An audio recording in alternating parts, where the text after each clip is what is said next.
जय श्री राम, जय श्री महाकाल। तो आज निफ्टी ने क्या किया, बैंक निफ्टी ने क्या किया और कल क्या हो सकता है इन दोनों के साथ में, उसके ऊपर बात करेंगे। और आपके इतने सारे जो क्वेश्चंस थे हम उसके ऊपर भी डिटेल एनालिसिस करेंगे। सबसे पहली चीज, आज की अगर निफ्टी की अपन बात करें तो निफ्टी 24,800 के ऊपर चल रहा है। चलने दो बॉस, कोई दिक्कत की बात नहीं है। पिछले 2 दिन से हम यही बात कर रहे हैं। थोड़ा थोड़ा धीमे धीमे रोज बढ़ती जा रही है निफ्टी, बढ़ने दीजिए, कोई दिक्कत की बात नहीं है। इनफैक्ट बैंक निफ्टी का 51,100 पर रेजिस्टेंस है। तो अब आपको ट्रेड्स अपने संभाल के लेने होंगे। अगर 51,100 को क्रॉस कर गया बैंक निफ्टी कल, तो आपके लिए बेनिफिट होगा। तो ध्यान रखिएगा इस चीज को। इसके अलावा कुछ न्यूज आई है जिसको हमें ध्यान देना चाहिए। CASA, that is current account saving account, जिसके कारण जितनी भी बैंकिंग रिजल्ट्स हैं इतने पॉजिटिव नहीं आ रहे थे। दैट इज कि लोग, जो हम लोग हैं, हम अपना पैसा पहले करंट अकाउंट और सेविंग अकाउंट में फिर भी रखते थे, बट अब रखना ही नहीं चाहते। क्यों? क्योंकि हम म्यूचुअल फंड्स में इन्वेस्ट कर देते हैं। तो अब इसी चीज को लेकर बैंक्स ने, आरबीआई ने, सबको बहुत कंसर्न आ रहा है कि जब लोग ही कासा में अपना पैसा डिपॉजिट नहीं कर रहे हैं, म्यूचुअल फंड में डिपॉजिट कर रहे हैं, म्यूचुअल फंड में इन्वेस्ट कर रहे हैं, तो बैंक्स की ग्रोथ पे क्वेश्चन आएगा। तो एक काफी इंपॉर्टेंट न्यूज थी। इसके अलावा फाइनेंस मिनिस्टर ने कहा है अभी तक कि इंडिया की इकोनॉमी के लिए गुड न्यूज अभी बाकी है।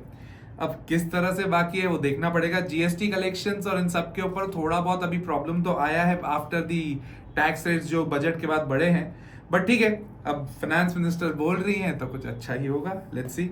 अब आ जाए हम लोग क्वेश्चन आंसर्स के ऊपर। तो सबसे पहले गौरव बंसल जी ने एक क्वेश्चन पूछा था for max estate. Max estate करके एक कंपनी है, जो कि ऑब्वियसली बात है, इस्टेट है मतलब रियल एस्टेट की कंपनी है। तो गौरव जी, इसका ध्यान आपको ये देना पड़ेगा कि एक तो पहली चीज, ये बहुत ज्यादा बड़ी कंपनी नहीं है, it's a medium kind small cap company है ये। जून 2023 से जून 2024, मतलब Q1 of the last year and Q1 of the current year, इसमें सेल्स 18 करोड़ से 41 करोड़ हुई है, 18 करोड़ से 41 crore. It's amazing, right? In fact operating margin जो 3 करोड़ का था वो भी बढ़कर 15 करोड़ पे हुआ है। ये दोनों चीजें बहुत पॉजिटिव बताती हैं। पर इसके साथ एक प्रॉब्लम है, वो ये है डेट। दैट मींस जो उन्होंने लोन्स लिए हैं, लोन्स 315 करोड़ से बढ़कर 962 करोड़ हुए हैं, और ये एक स्मॉल कैप कंपनी है। तो आपको इसके ऊपर ध्यान देना पड़ेगा। रिस्की इन्वेस्टमेंट है आपको। और हाँ, अगर आपको स्टेट में ही पैसा डालना है, मतलब रियल एस्टेट में अगर आपको पैसा डालना है, तो DLF, Godrej properties, there are lot of good companies where you can invest, right? तो उसके ऊपर सोचा जा सकता है। तत्व चंदन जी ने पूछा था अबाउट कृष्णा डिफेंस, कि कृष्णा डिफेंस की जो कंपनी है काफी तेज हो चुकी है। तत्व, आपने एक्चुअली काफी दिन पहले क्वेश्चन पूछा था, बट बिकॉज बहुत सारे क्वेश्चन लाइंड अप थे तो हमने उसको थोड़ा सा डिले कर पाए, एकदम से उसी समय लॉन्च नहीं कर पाए इस चीज को। But let's connect here itself. तो सबसे पहली चीज, इसका जो डेट है कंट्रोल में, कोई दिक्कत की बात नहीं। डिफेंस बेस्ड कंपनी है। इनफैक्ट डिफेंस में डेयरी प्रोडक्ट्स का भी एक काम करती है, मतलब वहां पे उसको जो सप्लाई करना होगा। इसमें एफआईआईज और डीआईआईज नहीं है। तो जब एफआईआई और डीआईआई नहीं होते तो थोड़ा डरने की बात होनी तो चाहिए, ठीक है? क्योंकि इसमें मेजॉरिटी कौन है? प्रमोटर, और दूसरे कौन है? पब्लिक। तो promoter can play any kind of game whatever they want to, तो ध्यान रखिएगा। हाँ, बट इसका 575 पे सपोर्ट है, और 700 के ऊपर हुआ तो ये तेज होगा। This is technical levels. Technical levels के ऊपर अगर हम फोकस करते तो। नेक्स्ट इज बिपाशा मुखर्जी जी ने पूछा था अबाउट वाटेक। वाटेक एक वाटर ट्रीटमेंट की कंपनी है। अब ये वाटर ट्रीटमेंट की जो कंपनी होती है वो काफी अच्छी चल रही थी पिछले सालों तक, 2-1 साल पहले तक। अभी इस साल ही काफी थोड़ी सी स्लो चल रही है, ठीक है? अब वाटर ट्रीटमेंट का इनका काम है, डीबीओ का बेसिकली ये काम देखते हैं, that is design, build and operate. ये कॉन्सेप्ट होता है, डिजाइन करते हैं, बिल्ड करते हैं, ऑपरेट भी खुद ही करते हैं। तो ये तीनों काम ये खुद एक कंपनी कर रही है, दैट इज वाटेक। मिड कैप कंपनी है। ऑर्डर बुक इनके पास अच्छी खासी है, 11,400 करोड़ की है, जबकि इनके सेल्स, क्वार्टरली सेल्स अभी 626 करोड़ के आजू बाजू आए हैं। अगर मैं वाई से कंपेयर करूं, मतलब पिछले साल के फर्स्ट क्वार्टर से इस क्वार्टर में कंपेयर करूं, तो 553 करोड़ की पहले सेल्स थी, जो बढ़कर अब 626 करोड़ की हुई है। इनफैक्ट ऑपरेटिंग मार्जिन भी जो पहले 56 करोड़ थे वो बढ़कर 80 करोड़ हुए हैं, विच इज गुड। पिछले क्वार्टर से, मतलब जून 2024 के क्वार्टर से कंपेयर करूं तो 98 करोड़ से गिरकर 79 करोड़ हुए हैं। तो थोड़ा सा टेक्निकली भी हमें समझना पड़ेगा कि एग्जैक्टली क्यों हो रहा है ऐसा। प्रमोटर का स्टेक सिर्फ 21 से 19%, 21% था, अब वो 19% है, मतलब वो भी गिरा है।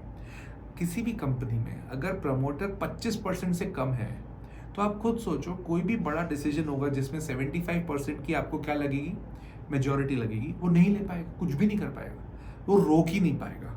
तो प्रमोटर की होल्डिंग काफी कम है।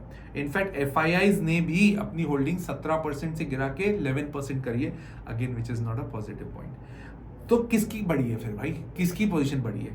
पब्लिक ने अपनी पोजीशन बढ़ाई है, विच इज नॉट पॉजिटिव। तो आपको थोड़ा सा ध्यान देना पड़ेगा इस पे। पहले अच्छा कर रही थी ये कंपनी, बट इस साल अभी इतना प्रॉपर नहीं कर रहा, जबकि वैल्यूएशन इतने बहुत एक्सपेंसिव नहीं है। इंडस्ट्री का पीई रेशियो 39 पे, इनका 33 पे, तो वहां तक तो कोई दिक्कत नहीं लगती। तो I hope you have got the answer Bipasha. Next is Jatin Dhariwal ji ने पूछा था about 2 companies, HMA agro and Mirza international. So Jatin, HMA agro की अगर मैं बात करूं तो एक तो आपका एक सिलेक्शन मेरे को जानना बहुत मजा आया, इस सिलेक्शन को देखने में। दोनों कंपनीज नॉनवेज प्रोडक्ट्स में डील करती है। तो HMA एग्रो का तो काम ही नॉनवेज प्रोडक्ट्स बनाना, मीट का उसका बिजनेस है, और मिर्जा इंटरनेशनल का फिनिश्ड लेदर का है। ठीक है, तो पहले HMA एग्रो की बात कर ले, मिड कैप कंपनी है, ठीक, फ्रोजन आइटम में डील करती है। फ्रोजन मतलब जो चिकन नॉनवेज ये सब आता है, वो फ्रोजन वाला आइटम्स होते हैं, उसमें डील करती है। वैल्यूएशन ओके, कोई दिक्कत नहीं है। सेल्स गिर रहा है, तो अगर किसी कंपनी का सेल्स ही गिरने लग जाएगा, मतलब हमारे यहाँ पे लोग नॉनवेज नहीं खा रहे हैं इनके वैल्यूएशन के हिसाब से।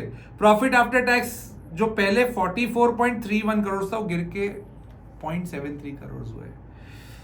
ये टफ है। इनफैक्ट एफआईआईज 8% से गिर के भी 5% पे आ गए।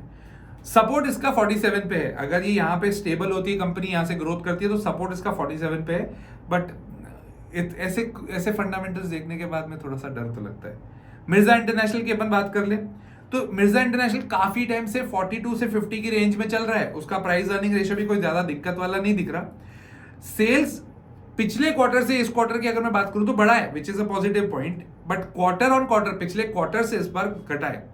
हम वैसे भी first quarter of the last year he compare करते हैं, ज्यादा बेटर वही होता है पैरामीटर।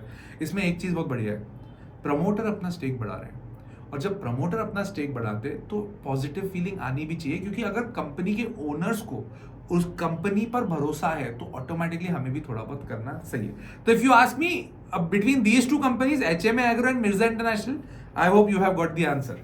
नेक्स्ट, अनिकेत एंड प्रथम, इन दोनों ने मेरे से पूछा था फॉर BHEL। देखो, BHEL मुझे तो पसंद है कंपनी। मेरे पास जब मैंने कोविड चालू हुआ ही था तब से मैं उसको खरीद रहा था, काफी टाइम से खरीद ही रहा था, मैं बेच ही नहीं रहा था। But recently I have sold. Now I tell you what is the reason for my selling. देखो, हर चीज का क्या होता है, एक वैल्यूएशन होता है। आपने 3-4 साल पहले कोई कंपनी ली और उसका वैल्यूएशन कर दिया 28 से 30 रुपए के बीच में। हाँ ठीक है, सिचुएशन बहुत खराब थी, इसमें मेरे को डाउट नहीं है। गवर्नमेंट ने बहुत सारे कॉन्ट्रैक्ट्स भी दिए, भरपूर कॉन्ट्रैक्ट्स दिए, भरपूर उनको बढ़ाने की कोशिश करी। मोदी सरकार ने उसमें जितनी भी PSUs हैं उसमें सब जगह पैसा भर भर के भरा ताकि वो कंपनी ग्रो कर पाए, विच इज गुड। बट अब वो 330, मैंने एक्चुअली 310 315 के आजू बाजू में अपनी पोजीशन खत्म करी है BHEL में। Reason being what I believe, अब वैल्यूएशन थोड़े ज्यादा है, महंगे हो गए। और दूसरी चीज, जो ऑर्डर बुक का प्रॉब्लम है, जो मजगांव डॉक और इन सबके साथ में प्रॉब्लम चल रहा है, वो प्रॉब्लम इसके साथ भी रहेगा। दैट मीन्स कि जो इनके पास ऑर्डर्स है, इतने भरपूर ऑर्डर्स है, उन भरपूर ऑर्डर्स को कवर कर रहे, इन्होंने एग्जीक्यूट किया कि नहीं, रेवेन्यू आया कि नहीं, अब इसके ऊपर बातचीत ज्यादा होगी, राइट। तो मैंने इसलिए अभी के एज ऑफ नाउ मैंने वहां से अपनी पोजीशन निकाली है। हाँ, but if you ask me about it's chart analysis, तो एज ऑफ नाउ इसका एक सपोर्ट है 284 के आजू बाजू, 284 के आजू बाजू इसका एक सपोर्ट है। और उसके बाद में ये तभी थोड़ा सा तेज भागेगा जब ये 310 को क्रॉस करेगा, तो उसके बीच में अटका हुआ है। हाँ, if you are planning to go for fresh position, suggestable तो नहीं है, but still that is your call. ये कोई बाइंग सेलिंग रिकमेंडेशन तो है नहीं, I am not a SEBI registered, ये मैं पहले भी बहुत क्लियरली बोल देता हूँ ताकि आप सबको क्लियर रहे। बट हाँ, दिस इज माय एनालिसिस, मैंने इसमें अपनी पोजीशन भी बताई। बहुत लोगों को ये लग सकता है कि सर आपने पोजीशन काट ली तो इसका ये मतलब है कि वो नहीं बढ़ेगा, ऐसा कुछ भी नहीं है, बढ़ भी सकता है, कोई दिक्कत की बात नहीं है। बढ़े, अच्छी बात है, जिन लोग के पास है वो भरपूर प्रॉफिट कमाए, उसमें मुझे प्रॉब्लम नहीं है, बट मैं अपना कॉल तो आपको जरूर बताऊंगा। Last but not the least for today, that is Akash has asked me for Orient Technology IPO. देखो ये बहुत इंपॉर्टेंट आईपीओ चल रहा है। अब इस आईपीओ में I have actually made a reel also on this IPO, जो मैंने इंस्टाग्राम पे पोस्ट करी हुई है। अब इसमें कुछ पॉजिटिव्स हैं, कुछ ही नेगेटिव्स हैं। एक तो छोटा आईपीओ है, छोटे आईपीओ में क्या होता है ना, लोग भर भर के पैसा लगाते हैं। तो ये एज ऑफ नाउ, आज की तारीख में ही ये ओवर सब्सक्राइब तो हो चुका है, इनफैक्ट टाइम 10 गुना शायद ओवर सब्सक्राइब हो चुका है एज ऑफ नाउ। तो एक तो ये पॉजिटिव पॉइंट हो गया, मतलब लोग पैसा डाल रहे हैं। दूसरा, ये 1997 से आईटी कंपनी है, 1997 से, जबकि 2002 के टाइम पे आईटी का बबल भी आया था, उसको भी सर्वाइव कर गई। 2008 को जो सब प्राइम क्राइसिस था वो भी सर्वाइव कर गई, एंड तब से चल रही है। अब आईपीओ लेके आई है, वैल्यूएशंस बहुत ज्यादा महंगे नहीं है, प्राइस अर्निंग रेशियो अच्छा है, कोई दिक्कत की बात नहीं है, रिटर्न ऑन इक्विटी बहुत अच्छा चल रहा है, असेट्स हर साल इन्होंने ग्रो किए हैं, which is very good. IT companies में असेट्स बढ़ाना इज वेरी इंपॉर्टेंट। और इसके अलावा इसके जो क्लाइंट्स हैं, that is Mazagon dock, Coal India, Jyothy laboratories, D Decor type के दिग्गज लोग हैं, तो ऑटोमेटिकली पॉजिटिविटी आती है। नेगेटिव क्या है, जो इस इंडस्ट्री का, आईटी इंडस्ट्री का प्रॉफिट आफ्टर टैक्स होता है 8 से 20% के बीच में, इनका 6.87 है, मतलब जो मिनिमम होना चाहिए उससे भी नीचे काम कर रही है। आईटी कंपनी इतनी पुरानी, तो थोड़ा सा वहां पे कंसर्निंग पॉइंट है, नंबर 1। नंबर 2, इनके पास में जो डेटर्स हैं, जो ये काम करते हैं, जिसको उधारी पे अपना आईटी सर्विसेज दे रहे हैं, उनसे जो पैसा लेना है ना, वो हर साल बढ़ते जा रहे हैं। अब अगर ये ट्रेडिंग कंपनी होती तो ये बहुत ज्यादा नेगेटिव पॉइंट होता, बट सर्विस इंडस्ट्री में भी उधारी चल रही है, तो yes it is a point of concern. But if you compare positives versus negatives, तो ज्यादा पॉजिटिव्स लगते हैं, राइट। तो Akash, I hope I have given you the answers for that. So आज के लिए हम इसको यहीं तक रखते हैं, कल आगे फिर बात करेंगे कि बैंक निफ्टी और निफ्टी क्या होगा। थोड़ा सा एक बार एनालिसिस और कर ले कि निफ्टी और बैंक निफ्टी में कल क्या होगा। सिंपल है, जो बाइंग पे बैठे हो बिंदास बैठो। अब यहां से 24,800 के ऊपर क्रॉस करके आपका लेवल हो जाएगा 24,800। बैंक निफ्टी मैंने आपको बता दिया 51,100 उसका रेजिस्टेंस है, अगर उसको क्रॉस करता है तो वो आपके लिए सपोर्ट का काम करेगा, राइट। सो कल मिलते हैं, and I hope this helped to you for the further trades, आपको फर्दर ट्रेड्स करने में काम आएगा। एंड कल मिलते हैं। जय श्री राम, जय Shri Mahakal, and all the best for tomorrow.